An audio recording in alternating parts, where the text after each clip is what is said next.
Join me on an enlightening journey to discover the science of happiness. You're going to learn some practical strategies on this video that's going to allow you to be happier in your life moving forward, no matter what the world throws at you. Stay tuned for an amazing ride.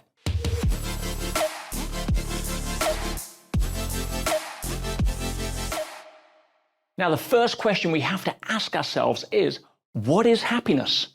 Think about it. Most people spend their entire lives trying or striving or setting up the world so that they can try to be happy. And very few people have actually sat back and asked the question, what is happiness? Or what is happiness to me? So that's my first question. Have a think. Don't just scroll on. Yeah, put the brain to work, because you can't hit a target you can't see or understand. So let's just put, for a moment, our minds onto the target. What is happiness? Now, I could ask that question to 1,000 different people and get 1,000 different answers, but unless you know what your answer is, you're going to be running around in the blind dark trying to hit a target that doesn't exist for you. And that's why most people remain unhappy. But let's just look at what it is regards to physiology and biology. You see, happiness for most people is a state. It is an emotion. It is a sense of being where everything is okay. Yeah, everything is fine. There's no fear. There's no obstacles that you don't know how to get over. There's no worry, anxiety, or uncertainty. And in that state, happiness often naturally arises because it is a natural state. In other words, very few people understand that happiness is not something we go after. Happiness is something that actually arises once we remove the obstacles to it.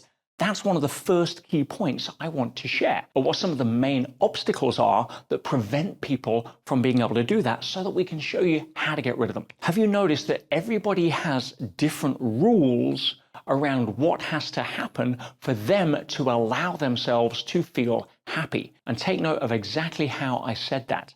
You know, what has to happen for you to give yourself permission in order to feel internally happy? And for the vast majority of people, that means that the outside world has to look or fit or feel a certain way. And until it does, we refuse to give ourselves permission to be happy. In fact, have you noticed for some people, they're actually very happy being unhappy? And the reason for that is they have rules that says, oh, I'm carrying guilt, I'm carrying shame, I've done something, and therefore there is a sense of retribution or guilt, duty, obligation, and I'm actually happy suffering along those lines because I don't deserve happiness. That is a model of the world for a certain percentage of people. Then we have the achievers of the world that are often playing the game of, I'll be happy when. I'll be happy when I get my ideal weight, or my partner, or when I get a certain amount of money in the bank, or when I hit my goal. And what they do is they set themselves up to almost have happiness as a target, as a reward for achieving a certain level in the game. And the challenge with that is that it means that you are going to be unhappy until that happens. And when you are trying to make the outside world fit your pictures in order for you to give yourself permission to be happy now, then guess what? You are relying on something that is going to guarantee your unhappiness, and that is the need to control things you cannot control. Yes, if you want to fast track to unhappiness, let me give it you in a nutshell. Start expecting you from other people. That would be the first one. Anyone ever tried that? Anyone ever tried to control other people?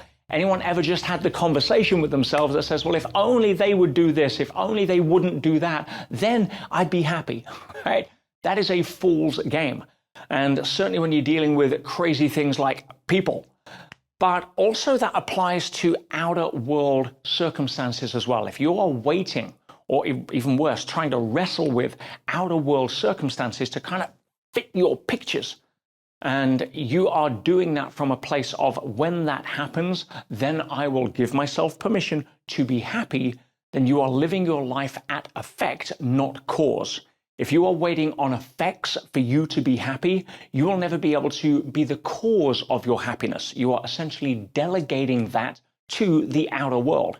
And if you've figured it out yet, then the outer world isn't very cooperative when we try to force our will onto it. I spent many years, decade or so, being able to try that strategy. And what happens? It's like, well, I'll be happy when I get my first million. Guess what happened? I got my first million. What happened at that point? I felt happy for a short while, but then it faded. As if you ask any achiever what happens when they hit their goal, whatever that goal may be, they feel happy, but only for a short period of time. Why? I'll share with you. Because we are linking external events to an internal state. And that is never going to allow you to have permanent access to happiness. Let me say that again. If you are setting up the goal that you will only be happy when, even if you get the goal, you'll experience temporary happiness. And it won't be so much about having the goal. It'll be that finally you've stopped running towards it. And it's the relief that gives you happiness, not the actual goal itself, which is why after you've achieved your goal, within a few days, weeks, or what have you, there's that uncomfortable feeling. And it's like, oh, well, I thought this would make me happy, but it didn't. Oh, I know. It's because I need 2 million in case I lose the first. It's because I need to hit my next goal. That's what it must be.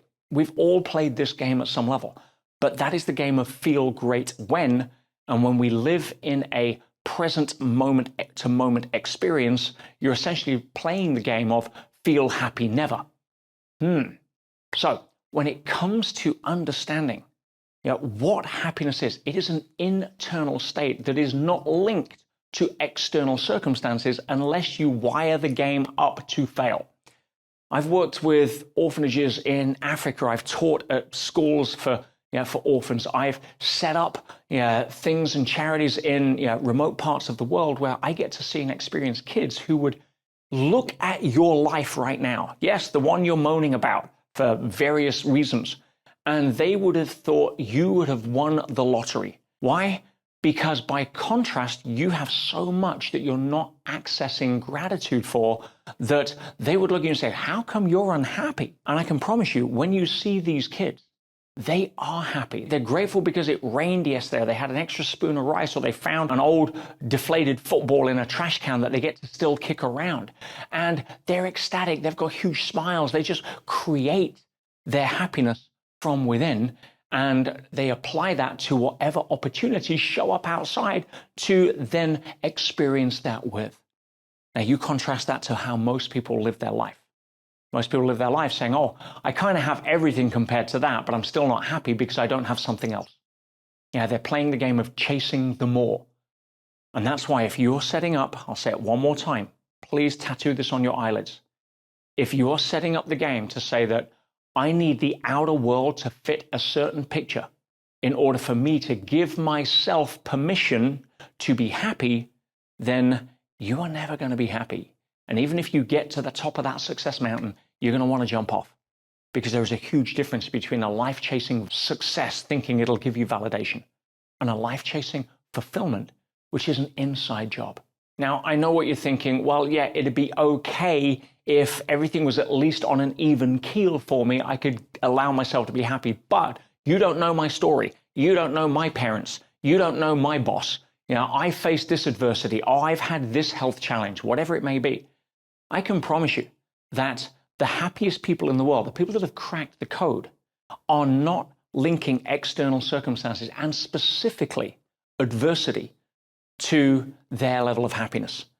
If you look at the studies that have been done on terminal cancer patients, you will see that the people that engaged in what the medical field calls spontaneous remission were those that let go of the blame, let go of the I'm a victim. They embraced a level of gratitude for whatever it is that they're doing. Just having another breath to take today, it puts it in perspective. And at that point, guess what? Their body started to heal. Interesting. What is the world trying to teach us when it comes to our relationship to adversity? Well, I've done other videos on where the secret to being able to be successful is understanding the difference between having a relationship to life as a growth-centric experience versus a comfort-centric experience. If you have a comfort-centric mindset and you're not comfortable, you're unhappy. But I've seen people that have a life sentence in prison who are happy. They're at peace. There's no more resistance. They have far fewer options and decisions that they can make than we have. But they're some of the happiest people I've met. Now, I'm not saying that you should go to prison to practice that. But what I am saying is the next time you think that happiness is around the corner or over the next hill or on top of the podium, ask yourself the question, why am I not giving myself permission to be happy? What is it around this obstacle that I'm facing that I'm allowing myself to be unhappy because of, that I can actually look at from the lens of, what is it here to teach me? How can I be grateful for this as an experience? What can I learn from this? What is this obstacle setting me up to win for downstream so that I've got the muscle built to handle something greater? And thank goodness I've got it right now. You know, some people look at divorce and they go into depression. Some people look at it as freedom. Others see it as a new chapter in their life and they get excited about where it goes. The choice is never external. Happiness is an inside job. And when you have that relationship to it, you understand what it means for you, you can start living a much happier life. If you like this video, please leave a comment below, subscribe, share a story with me, do something, and I wish you all of the happiness in your amazing model of the world that you deserve. I'll see you on the next video.